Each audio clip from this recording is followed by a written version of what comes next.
వెన్నెముక సమస్యలు అనేది మనం గమనించినట్టయితే జలుబు తర్వాత నడుము నొప్పి అన్నది అంత కామన్. అంటే నడుము నొప్పి ఎప్పుడో లైఫ్‌లో ఒకసారైనా ఫేస్ చేయని వాళ్ళు చాలా అరుదుగా ఉంటారు.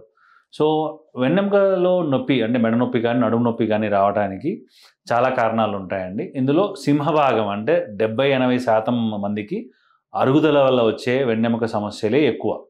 అది కాకుండా కొంతమందికి పుట్టుకతో వెన్నెముక సమస్యలు ఉంటాయి. దాన్ని కంజెనిటల్ ప్రాబ్లమ్స్ అంటాము.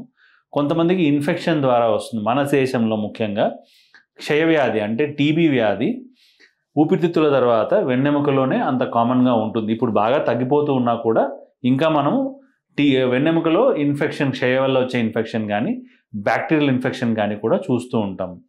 వయసు అయ్యే కొద్దీ క్యాన్సర్స్ కూడా చూస్తూ ఉంటాము. క్యాన్సర్స్‌లో కూడా దురదృష్టవశాత్తు క్యాన్సర్ స్ప్రెడ్ అయితే కామన్‌గా అది వెన్నెముకకే స్ప్రెడ్ అయ్యే అవకాశం ఎక్కువగా చూస్తూ ఉంటాము.